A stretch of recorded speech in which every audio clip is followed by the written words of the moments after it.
our bills in the short term. Okay, what is short term? 1 year or less. Can we pay our bills in the short term? Now, let me be very upfront with you. In my opinion, okay, these are not really very good liquidity ratios, but things have to change. They haven't changed much, and I'll tell you why. I don't use these ratios to answer this question. Okay, we go beyond these ratios because these are not cash ratios. Cash or cash coming in, these are the things which are going to help you pay your bills. Okay, and I'll tell you, these are not perfect ratios to answer this question, but let's play along. This is what your authors tell us, and we'll just, can we pay our bills? So what I did, I downloaded JCPenney's most recent statements, okay, in Excel. So you may want to log in and open this file, JCPenney's financial statement. So I don't know if I told you, JCPenney has been struggling. Maybe you have heard from me, maybe you have read somewhere else.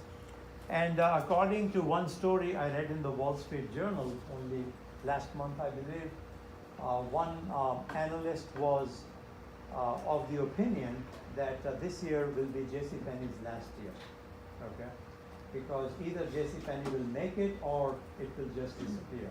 So we'll see, whether that analyst is right or wrong. So what we are going to do is perform some analysis, and you're going to see for yourself that, yes, signs are not good, okay? It doesn't mean that JCPenney will not be around next year. It may survive for another year, maybe another 2 years, but the trend is downward for sure. So which is what we are going to do. So this will give you a taste for what we guys in finance do. So remember, this is the question: can we pay our bills in the short term? Okay, so let me give you the formula. You can use your text for formulas. On the test, I'll provide you, these formulas. I'll provide you more information, as we go along on the test. So the formula is current assets, or if you want to say total current assets, same thing. Current assets divided by current liabilities. So this is the formula. Current assets divided, as I said, in my opinion, this is not a very good ratio to answer the question of whether JCPenney will be able to pay its bills. If you don't pay your bills, what happens? You go bankrupt. That's what happens. You go out of business. So what's the idea behind this? The idea is, if you have $5 in current assets, what are current assets? Cash. Okay, let me show you just to remind you. Okay, look at the current assets here. You have cash, okay, which will help you pay your bills. I have no problem with the cash part. Accounts receivable. You have sold goods on credit and you're waiting to get paid.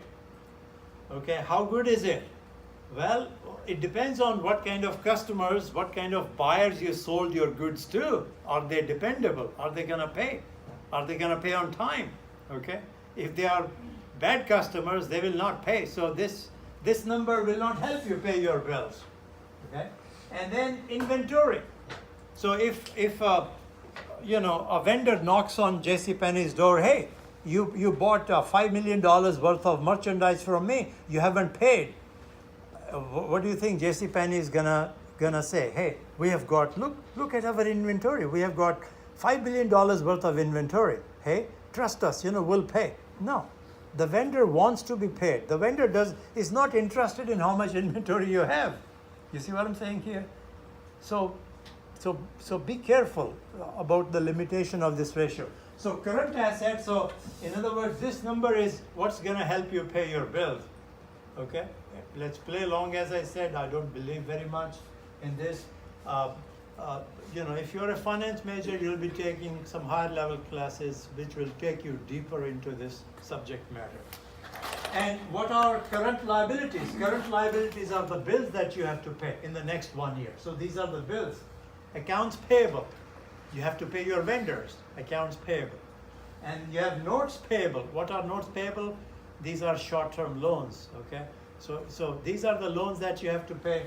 These are the assets that you have. So in essence, current assets is what you have to pay your bills. These are hypothetical numbers. These are the bills you have to pay. This is what you have. So what you have divided by what you need to pay, okay? So if this ratio is higher, it tells you that you will be liquid. You should have no problem in paying your bills, okay? If this ratio is smaller and smaller and smaller and smaller, it gives you a bad indication, okay? It does not give you a very... So this is what we'll do. We will open that spreadsheet. Okay, this is the spreadsheet here. So this spreadsheet has this